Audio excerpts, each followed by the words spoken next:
আসসালামু আলাইকুম। আশা করি তোমরা সবাই ভালো আছো। তবে আবার আর কত ভণ্ডামি করবে? ফিরে আসো পড়ার টেবিলে। শুয়ে শুয়ে শুধুমাত্র সাদিয়া মিম জান্নাতকে নিয়ে স্বপ্ন দেখলে হবে না।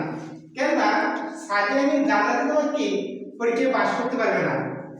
সাথে দিন তোমাদের এক্সাম, সেই হিসেবে ফিরে আসো পড়ার টেবিলে, পড়ালেখায় মনোযোগ দাও এবং এই আমার সুন্দর সুন্দর ভিডিওগুলো ক্লাস করো। এতে তুমি জীবনে সাকসেস হতে পারবে। কারণ সফলতার কোনো শর্টকাট নাই, তোমাকে পরিশ্রম করে সফলতায় যাইতে হবে। তা আসুন আমরা এসএসসি ব্যাচ 2026 এর একটি ছোট ক্লাস নিয়ে উপস্থিত হলাম তোমাদের মাঝে। সেই টপিকটা হচ্ছে রাইট ফ্রম অফ ভার্ব।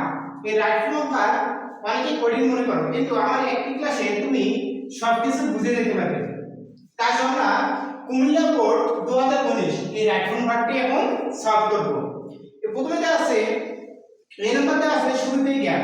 আমরা দেখছি যখন কোন সেন্টেন্সের শুরুতে জ্ঞান থাকে তখন ভার্বের সাথে কি হয়? আইএনজি।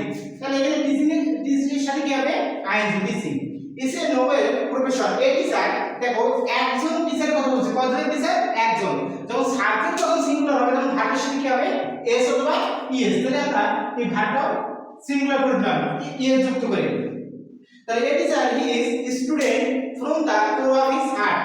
একজন টিচার তাকে স্টুডেন্টকে তার হৃদয়ের অন্তঃস্থল থেকে শিক্ষা দিয়ে থাকে। He teacher his student with a view to. তাদের উদ্দেশ্য থাকে কি? আমরা জানি উইথ এ ভিউ টু একটা special phrase. With a view to একটা কি আমাদের স্পেশাল ফ্রেজ। এই ফ্রেজগুলোর সাথে আমাদের ভার্বের সাথে কি হয়? আইএনজি হয়। ING giving the right of education. দেখো বাই একটা কি আমাদের? বাই একটা প্রিপোজিশন। তাহলে আমরা জানি সকল প্রিপোজিশন পরে ভার্বের সাথে কি যুক্ত হয়?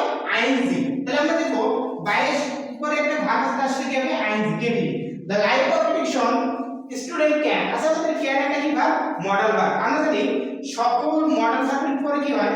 সকল মডেল ভার্বের পরে ভার্ব ফর্ম হয়।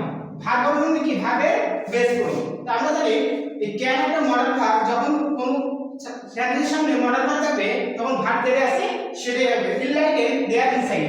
সুতরাং এরকম তোমরা শর্টকাট ভিডিও পাইলে ক্রিয়েটিভ কোচিং সেন্টারে যোগাযোগ করো। এই ক্রিয়েটিভ কোচিং সেন্টারে তোমাকে শর্টকাট পায়ে সফলতার দিকে নিয়ে যাবে। তবে ধন্যবাদ বন্ধুরা, আবারও নেক্সট ক্লাসে তোমাদের সাথে দেখা হবে। তার জন্য যোগাযোগ